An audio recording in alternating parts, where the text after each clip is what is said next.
이렇게 찬송을 조금 전에 이렇게 부르면서 순간 제 머릿속에 싹 지나가는 그 장면이 제 어릴 때, 어린 시절 이제 저희 아버지 또 저 어머니께서 늘 이 성경 읽는 것, 또 성경 암송하는 것 이렇게 늘 강조하셨던 그 장면이 잠깐 떠오르더라고요.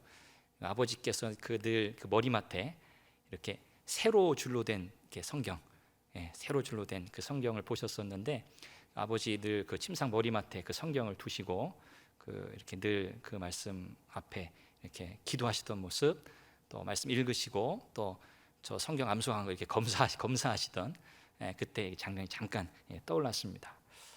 참 감사합니다. 하나님께서 그런 신앙의 귀한 유산을 저에게 주셨다는 것을 생각하니까 참 감격스럽고 너무 감사해서 사실 준비한 말씀은 아니지만 제가 먼저 잠깐 나누었습니다. 여러분, 그 오직 성경이라고 하는 그 표랄까요? 그 표현을 여러분 아마 많이 들어보셨을 겁니다. 오직 성경. 종교 개혁가들이 강조했던 이 몇 가지의, 특별히 5가지로 이렇게 요약이 되는 오직 이렇게 시작되는 시리즈들이 있습니다. 그 중에 이 오직 성경이라고 하는 이 말씀을 들어보셨을 텐데, 이 표현은요, 이 기독교 신앙의 정체성을 사실 가장 잘 드러내주는 그런 표현이라고 할 수 있습니다. 오직 성경, 이것은 계시에 근거해 있는 종교, 종교라고 그렇게 표현하는 것이 적당할지 모르겠으나, 이 기독교 신앙이라고 하는 것은 이 계시에 근거해 있다라고 하는 그런 의미를 가지고 있는 것이죠. 따라서 하나님과 또 우리와의 이 관계의 기본적인 설정이 이 하나님의 계시의 말씀, 이 기록된 이 말씀에 근거해 있기 때문에 이 말씀에 순종하느냐의 여부, 하나님께서 우리에게 요구하시는 그 바를 우리가 듣고 믿음으로 반응하며 순종하느냐의 여부에 따라서 우리의 신앙의 삶의 내용이 달라진다는 것을 강조하고 있는 표현이라고 할 수 있습니다. 특별히 우리 신앙의 전통 안에서는 우리가 이와 같은 하나님의 이 계시의 말씀을 성령의 감화, 감동하심을 통해서만 하나님 말씀의 이 실제를 우리가 경험하게 된다, 우리가 이렇게 고백합니다. 그래서 우리가 하나님 말씀 읽을 때, 성경 읽을 때 어떻게 기도하곤 하죠? 성령님 도와주세요. 성령님 이 말씀을 잘 깨닫게 해주세요. 성령님 이 말씀의 의미를 잘 이해하고 말씀대로 순종할 수 있는 능력을 허락해 주세요. 이렇게 우리가 기도하는 까닭이 바로 거기에 있습니다. 성령의 도우심이 아니면 우리는 하나님의 말씀을 알 수도 없고 그 말씀의 요구를 순종으로 옮겨낼 수도 없기 때문에 그렇죠. 만약에 우리가 이와 같이 성령에 의존하지 않을 때에는 하나님의 말씀, 이 기록된 계시의 말씀이 그저 타락한 인간의 본성 안에 머무는 인간의 상상력에 의해서 이렇게 자의적으로 해석될 우려가 너무나 많다는 것을 우리는 역사를 통해서 잘 알고 있습니다. 역사적으로 이 개혁교회, 우리가 청교도적 우리가 개혁교회를 우리 교회의 정체성을 우리는 그렇게 표방하지 않습니까? 이 역사적으로 이와 같은 교회는요, 이 특별 계시로 불리우는 이 성경 말씀, 이 오직 성경이라고 부르는 이 중요한 교리를 쭉 지금까지 붙들고 왔습니다. 이 오직 성경이라고 하는 이 중요한 이 교리 가운데는 2가지 핵심되는 내용이 담겨져 있는데, 첫 번째는 하나님께서 이 특별 계시를 통해서 이 복음의 신비를 우리에게 알리시고자 하는 영원한 계획을 가지고 계신다라고 하는 이 중요한 진리를 우리에게 전달하고요. 또 한 가지는 하나님께서 이 복음의 진리를 우리에게 알리고 싶어 하시는 하나님의 의지적 행위가 강조되고 있다는 것을 이 표현이 우리에게 또 전달해 줍니다.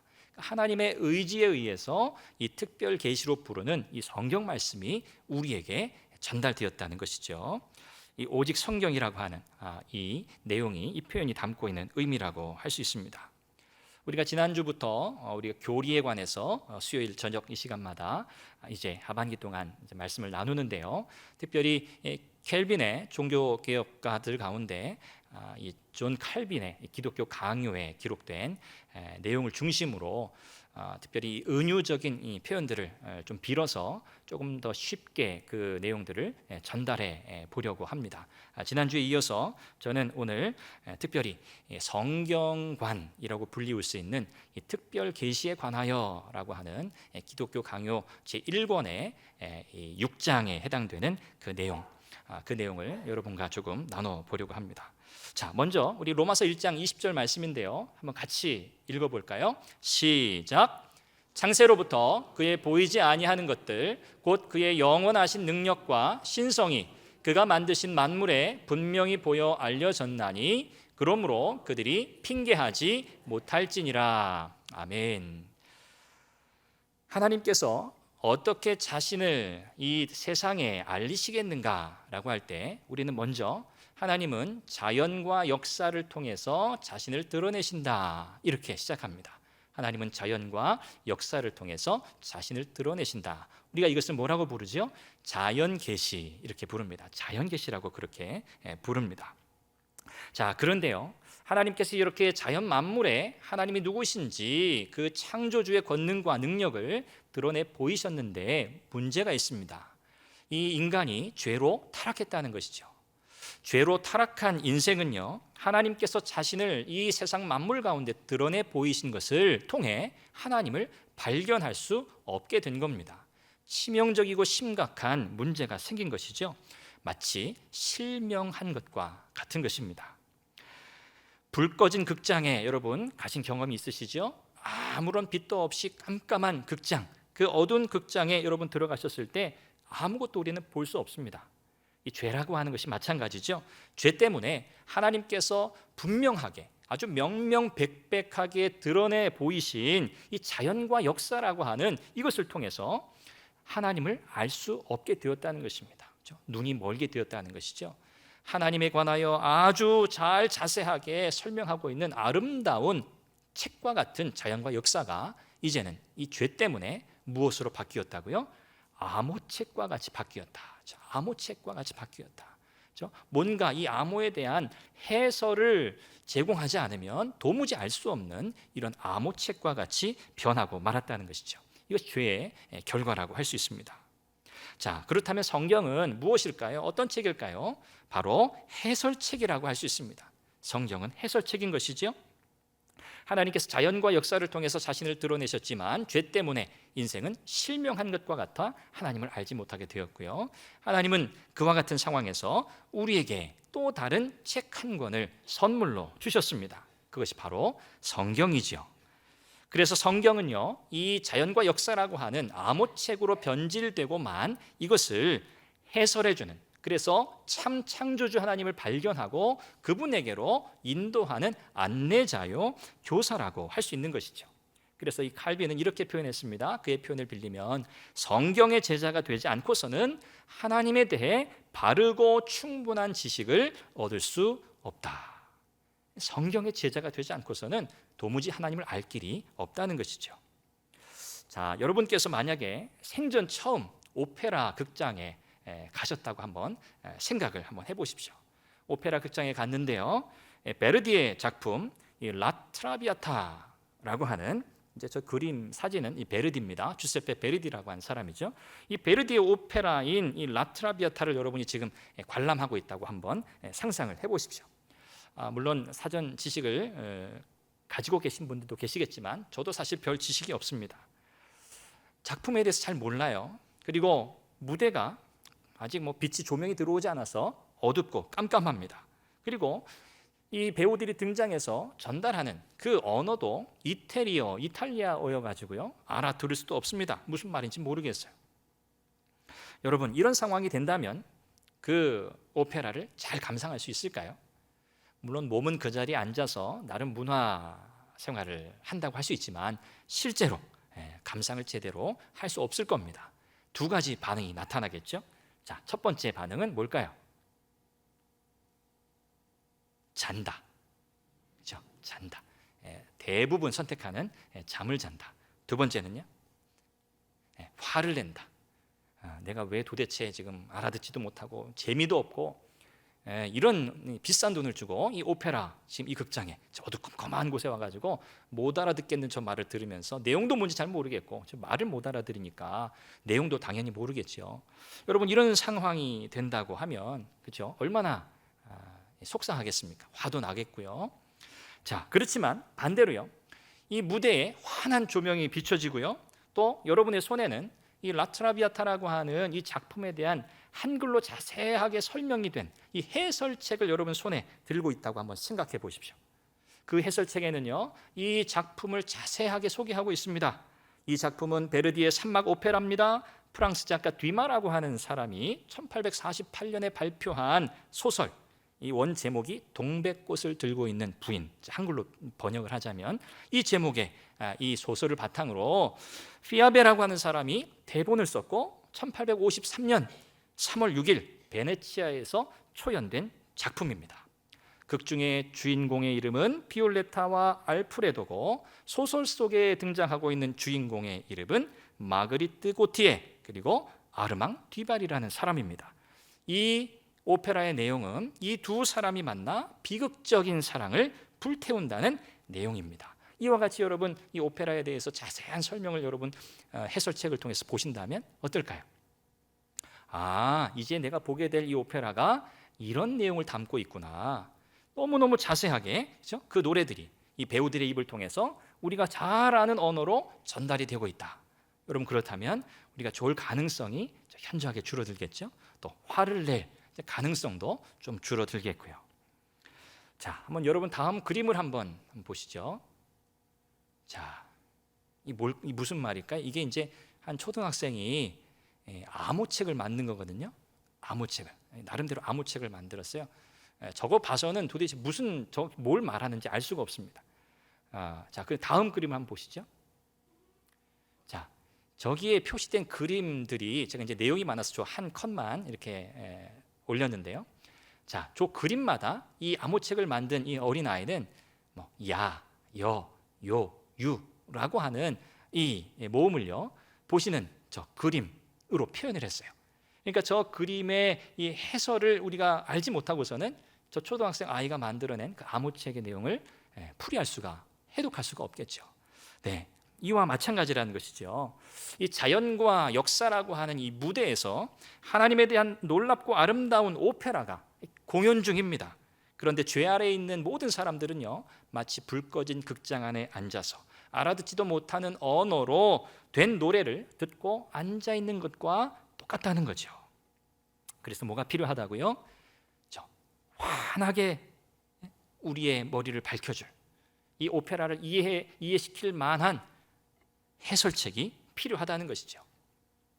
무대의 조명은 성령의 내적인 조명이라고 우리가 그렇게 이해하면 좋겠습니다. 무대의 조명이 환하게 밝혀지는 것을 우리가 성령께서 말씀을 통해 우리의 마음을 환하게 밝혀주시는 그런 내적인 조명이라고 이해할 수 있고요. 그 해설책은 바로 성경이다라고 그렇게 이해할 수 있겠습니다. 자, 성경은요 하나님이 우리에게 자신을 실제적으로 알려주시는 유일한 책입니다. 유일한 책.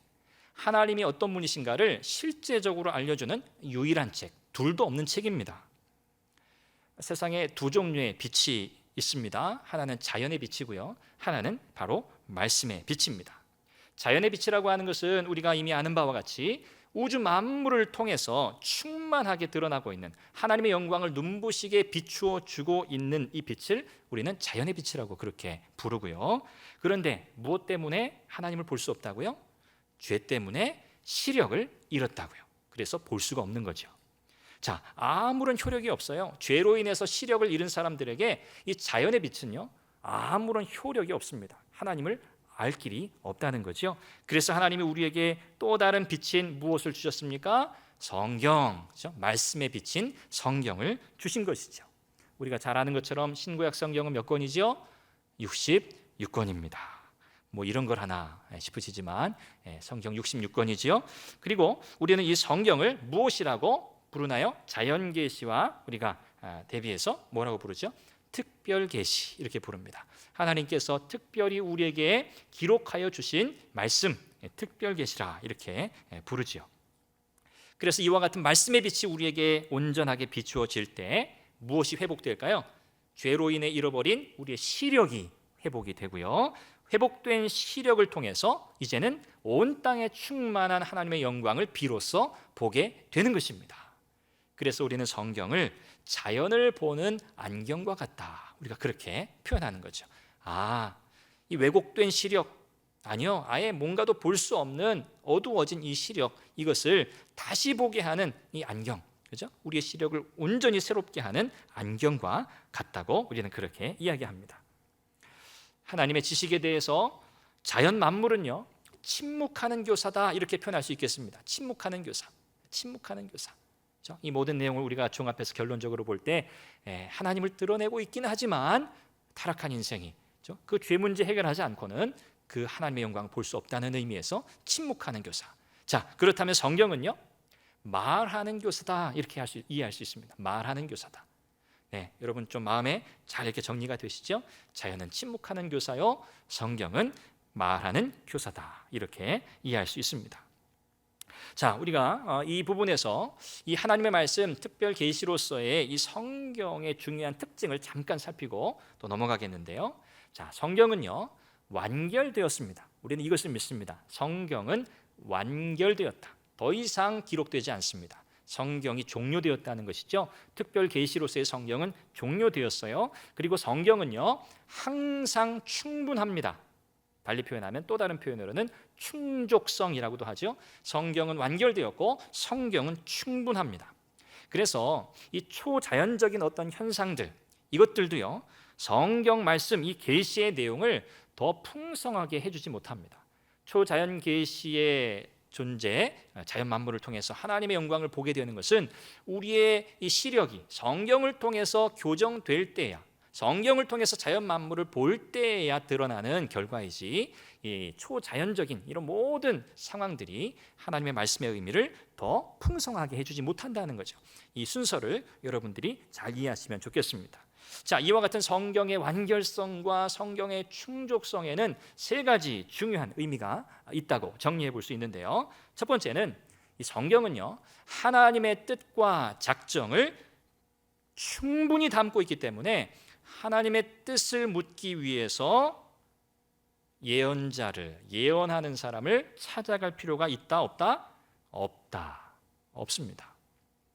성경은 충족하기 때문에 하나님의 뜻과 하나님의 계획을 알려고 누가 예언한다더라, 어떤 사람이 예언의 은사가 있다더라, 뭐 이런 것에 현혹될 이유가 전혀 없습니다. 성경 계시로 충분하기 때문이죠. 구약 성경의 기드온이 양털로 하나님 앞에, 그죠?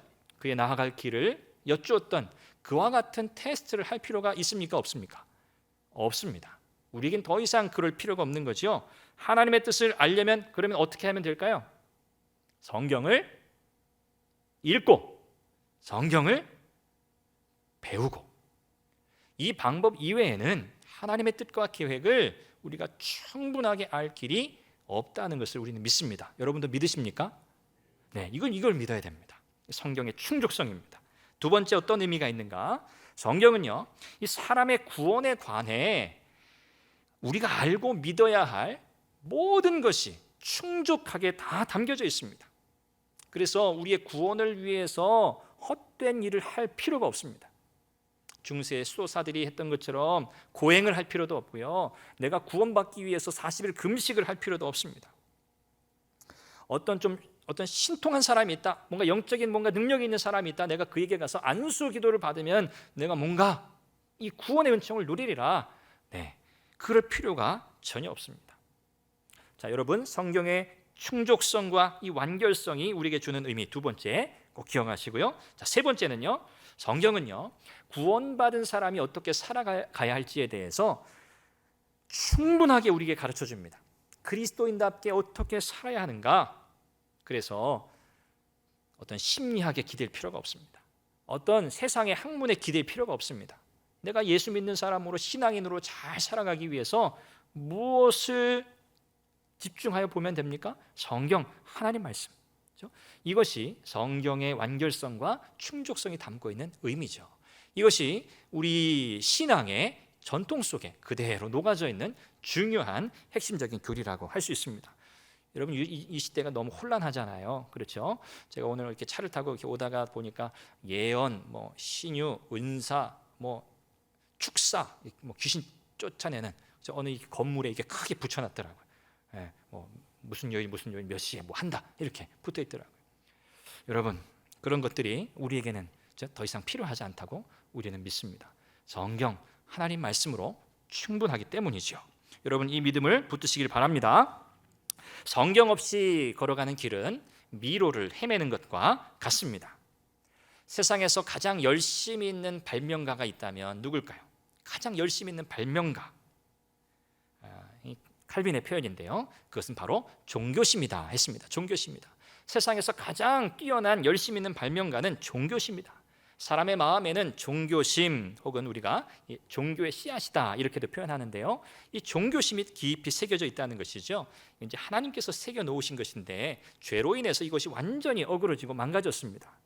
이와 같은 종교의 씨앗, 종교심이 있는데 이것이 얼마나 그 뿌리부터 부패하고 썩었는지, 전적으로 썩었는지 맹렬하게 헛된 종교들을 만들어내고 있다는 거예요.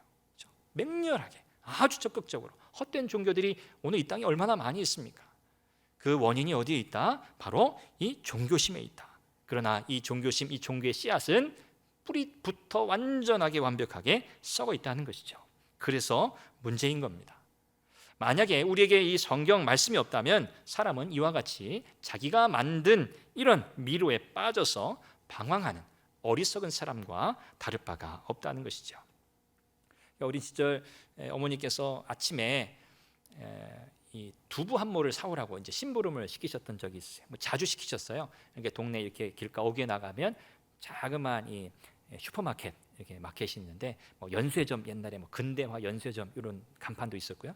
가면 이렇게 두부 모판에 이렇게 새벽에 배달된 이 두부가 있어가지고 이 두부 한 모를 사오거라, 이제 그런 이제 심부름을 시키셨어요. 근데 나가면은 저뿐 아니라 이제 동네 똑같은 심부름 하러 온 아이들이 이제 몇 있습니다. 이제 저는 워낙에 이제 착하니까 두부만 딱 사가지고 이제 오는 거예요. 근데 이제 어떤 아이는 이제 두부 사러 이제 어머니가 보냈는데 거기 이제 자기가 좋아하는 이 그죠, 눈깔 사탕, 그 왕사, 이렇게 설탕 이렇게 막 곰보처럼 묻어 있는 그 사탕 아시잖아요. 그 사탕을 좋아하는 아이였던 것 같아요. 두부를 사가야 되는데 이제 그 사탕 사가지고 그냥 가더라고요. 두부 사야 되는데 이와 같다는 거죠. 마치 무엇을 사와야 할지도 모르고 달려가는, 그죠? 심부름 한답시고 달려가가지고 엉뚱한 것을 집어오는 이런 어린아이와 같다는 거예요. 성경이 없으면, 성경을 펼치지 않고 자기 힘만으로 하나님을 알겠다 고행하고 명상하고 이런저런 공상으로 여러 가지 다른 책들을 만들어내는 사람들이 다 그와 같다는 것이죠.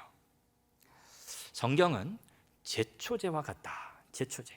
성경은 제초제. 여러분, 제초제 아시죠?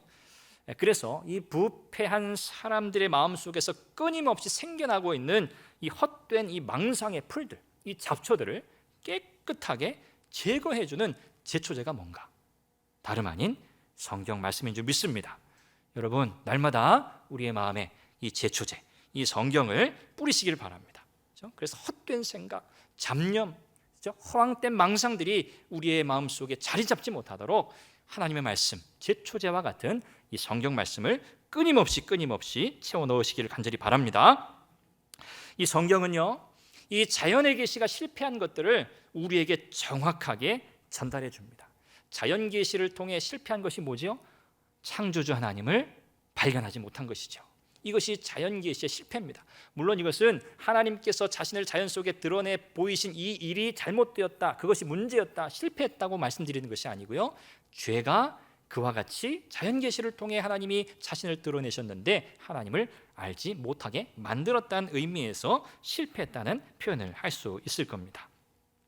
오늘 우리가 함께 읽은 이 시편 19편 1절부터 8절까지, 물론 19편 전체의 내용이 너무너무 귀한 말씀인데 1절부터 8절까지의 내용을 이제 마지막으로 제가 조금 더 자세히 살펴보고 말씀을 정리해 보도록 하겠습니다. 1절부터 6절까지의 내용은 오늘 제가 여러분들께 드린 말씀을 근거로 할 때에는 자연 계시를 통해서 드러나는 하나님의 영광에 대해서 소개합니다. 그렇죠? 이 온 세상 천하 만물을 통해서 또 역사 가운데 드러내 보이신 하나님의 그 영광의 찬란함을 소개하는 것이 1절부터 6절이거든요. 자, 1절부터 6절까지의 말씀 우리 한번 같이 한 목소리로 읽어보죠. 시작. 하늘이 하나님의 영광을 선포하고 궁창이 그의 손으로 하신 일을 나타내는도다. 날은 날에게 말하고 밤은 밤에게 지식을 전하니 언어도 없고 말씀도 없으며 들리는 소리도 없으나 그의 소리가 온 땅에 통하고 그의 말씀이 세상 끝까지 이르도다. 하나님이 해를 위하여 하늘의 장막을 베푸셨도다. 해는 그의 신방에서 나오는 신랑과 같고 그의 길을 달리기 기뻐하는 장사 같아서 하늘 이 끝에서 나와서 하늘 저 끝까지 운행하며 그의 열기에서 피할 자가 없도다. 아멘. 하나님께서 이 세상 만물 가운데 자신을 어떻게 드러내 보이셨는가, 하나님의 그 놀라운 영광을 찬양하는 그 내용이 6절까지 기록이 되어 있습니다. 자, 그런데 이 6절까지의 이 내용, 이것과 대조적으로 이제 7절과 8절의 내용이 하나님의 특별한 은혜를 우리에게 소개합니다. 그것이 무슨 은혜지요? 바로 말씀의 은혜입니다. 자, 7절과 8절 우리 한번 같이 읽겠습니다. 시작. 여호와의 율법은 완전하여 영혼을 소성시키며 여호와의 증거는 확실하여 우둔한 자를 지혜롭게 하며 여호와의 교훈은 정직하여 마음을 기쁘게 하고 여호와의 계명은 순결하여 눈을 밝게 하시도다. 아멘. 자, 이 시편 19편 1절부터 8절까지의 내용 중에 6절까지는 자연 계시를 통해서 하나님을 드러내 보이셨으나 타락한 인생이 알지 못했다. 그래서 7절과 8절을 통해서 하나님은 특별 계시, 하나님의 말씀이라고 하는 이 귀한 은혜를 우리에게 허락하셨다고 소개하고 있습니다. 자, 여기 7절에 여호와의 율법은 특징을 가지고 있습니다. 어떤 특징이죠? 완전하여 그랬습니다. 여호와의 율법은 완전하여. 이 완전하다고 하는 이 표현은요, 충분하다, 충족하다라는 그런 의미를 가진 단어입니다. 다시 말해서 하나님의 말씀은 우리의 인생에 필요한 모든 것을 다 가지고 있다는 말씀입니다. 그래서 그 말씀은 우리를 어떻게 하죠? 영혼을 소성시킨다. 영혼을 소성시킨다. 우리의 타락한 죄로 인해 부패한 우리의 인생, 이 죄 문제를 해결할 모든 해답이 어디 안에 들어있다고요? 하나님의 말씀, 성경 안에만 있는 줄 믿습니다. 그래서 그 결과가 영혼을 소성시킨다, 다시 살린다는 거죠. 생명의 길을 우리에게 주시는 유일한 길, 바로 하나님의 말씀인 줄 믿습니다. 이것이 하나님의 법이 완전하다라고 하는 이 표현 속에 담긴 의미라고 할 수 있습니다. 또 이어지는 말씀을 보니까요, 여호와의 증거는 또 어떻다고요? 확실하여, 확실하다. 하나님의 말씀의 특징 두 번째는 확실하다는 것입니다. 확실하다는 것은 믿을만하다, 그런 의미죠. 하나님의 말씀을 붙드는 자는 누구든지 이 말씀을 통해서 지혜로운 자가 된다는 그런 의미를 담고 있는 표현입니다. 지혜로운 자가 어떻게 될 수 있을까? 세상 지식을 많이 쌓으면 지혜롭게 될까? 지식은 많이 쌓을 수 있겠으나 그 사람이 지혜로운 사람이 되리라는 보장은 없습니다. 참 지혜로운 자는 어떤 사람이라고요? 우리가 잘 아는 것처럼 하나님을 경외하는 사람이죠. 잠언 9장 10절, 하나님을 경외하는 사람이 지혜로운 사람입니다. 거룩하신 자를 아는 것이 명철이라고 말씀한 것처럼 하나님의 말씀은 우리에게 가장 신뢰할 만한, 믿을 만한 말씀인 줄로 믿습니다. 그래서 그 결과는 뭐죠? 우둔한 자를 어떻게 한다? 지혜롭게 한다. 우둔한 자를 지혜롭게 한다. 8절에 이어지는 이 하나님 말씀의 특징이 있습니다. 여호와의 교훈은 어떻다고요?